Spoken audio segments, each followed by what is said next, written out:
Components of food. Components of food. In Chapter 1, we made lists of the food items that we eat. We also identified food items eaten in different parts of India and marked these on its map.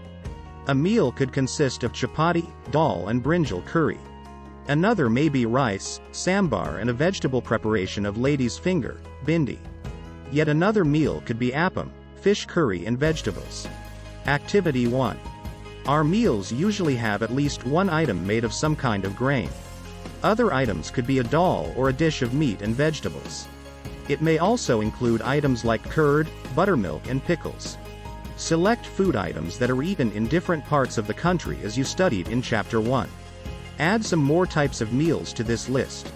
Sometimes, we may not really have all this variety in our meals.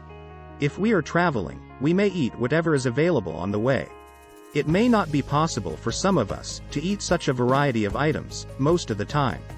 There must be some reason though, why meals usually consist of such a distribution.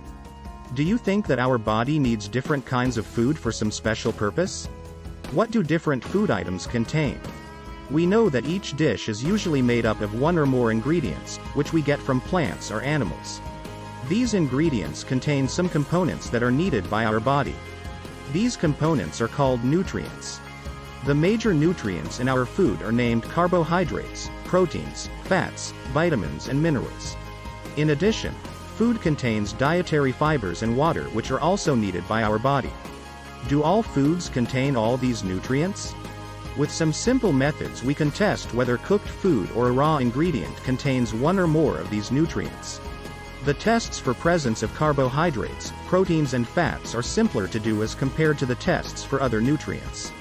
Let us do these tests and record all our observations in a table. For carrying out these tests, you will need solutions of iodine, copper sulfate and caustic soda. You will also need a few test tubes and a dropper. Try these tests on cooked food items as well as raw materials. Record the observations from these tests for different food items. You can conduct the tests either with these or any other available food items. Do these tests carefully and do not try to eat or taste any chemicals.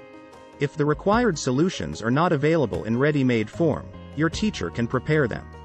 Let us begin by testing different food items to see if they contain carbohydrates. There are many types of carbohydrates.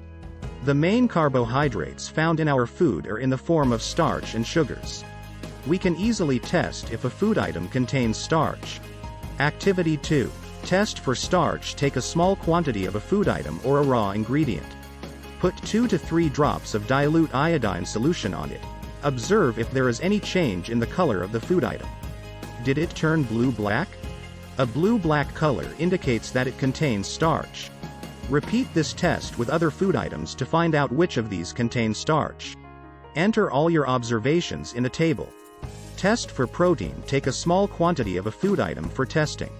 If the food you want to test is a solid, you first need to make a paste of it or powder it.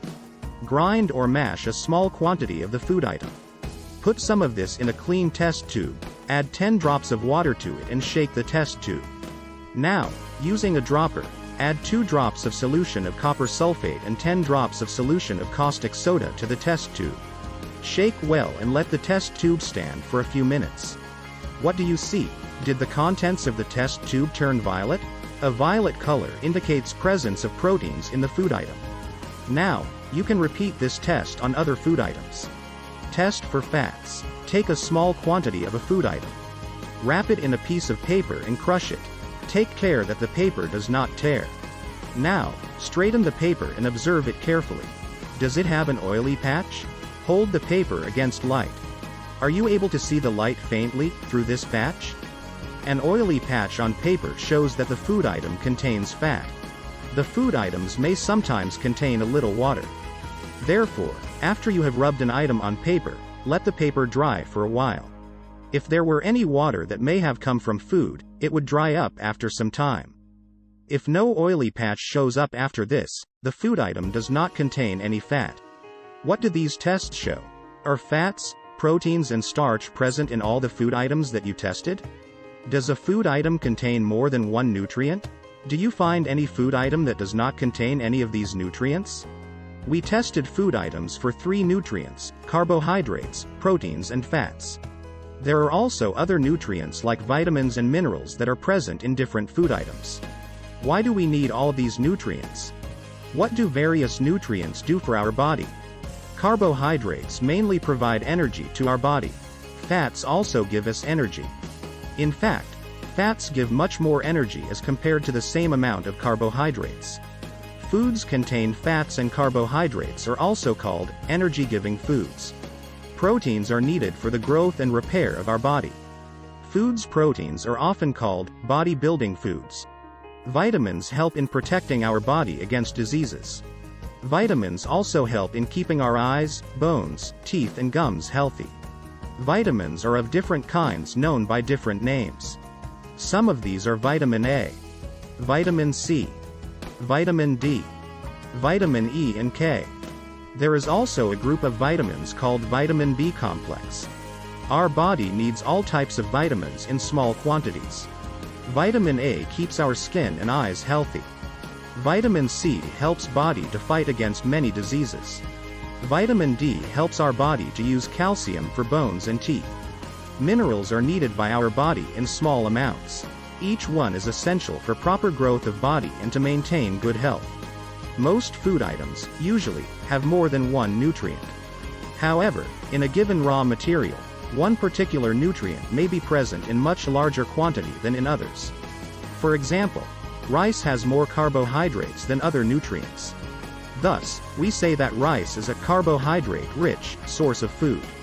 Besides these nutrients, our body needs dietary fibers and water.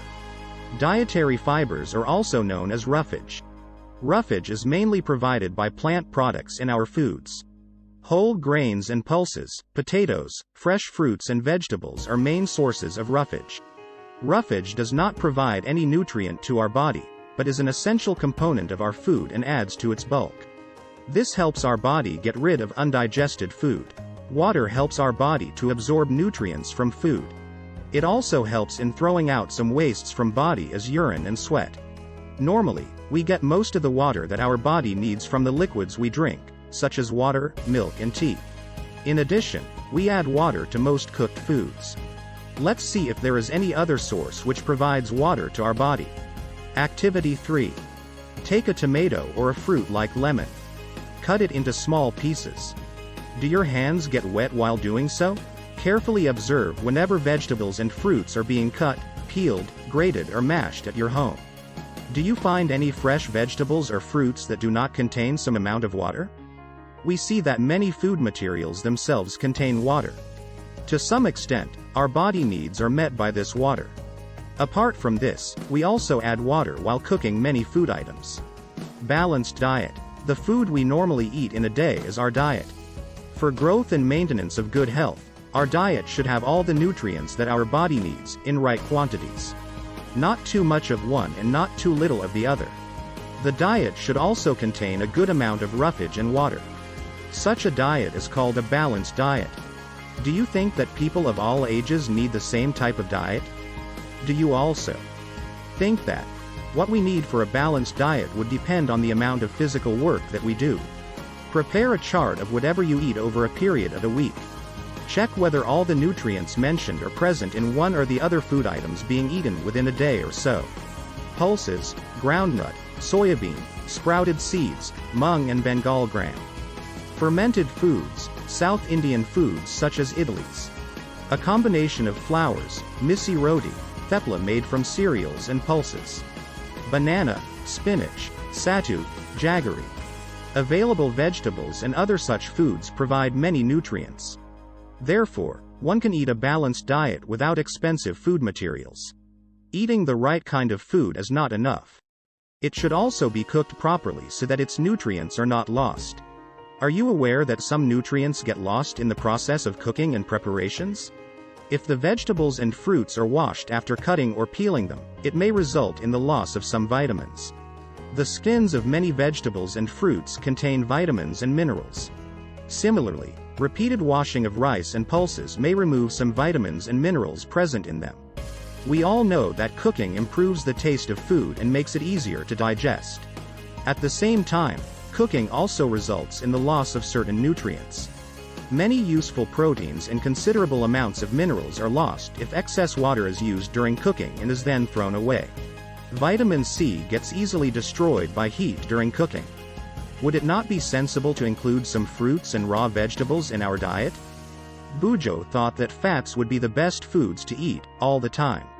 A katory bowl of fat will give much more energy than a katory of carbohydrate-rich food, isn't it? So, he ate nothing but food rich in fats, fried food like samosa and puri, snacks, malai, rubdi and peta, sweets. Do you think he was right? No, of course not. It can be very harmful for us to eat too much of fat-rich foods, and we may end up suffering from a condition called obesity. Deficiency diseases. A person may be getting enough food to eat, but sometimes the food may not contain a particular nutrient. If this continues over a long period of time, the person may suffer from its deficiency. Deficiency of one or more nutrients can cause diseases or disorders in our body. Diseases that occur due to lack of nutrients over a long period are called deficiency diseases. If a person does not get enough proteins in his or her food for a long time, he or she is likely to have stunted growth, swelling of face, discoloration of hair, skin diseases and diarrhea. If the diet is deficient in both carbohydrates and proteins for a long period of time, the growth may stop completely.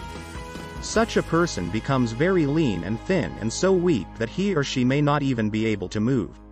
Deficiency of different vitamins and minerals may also result in certain diseases or disorders. All deficiency diseases can be prevented by taking a balanced diet. Thus, in this chapter, we asked ourselves the reason why widely varying food from different regions had a common distribution. This distribution, we find, ensures that our meals have a balance of the different nutrients needed by the body.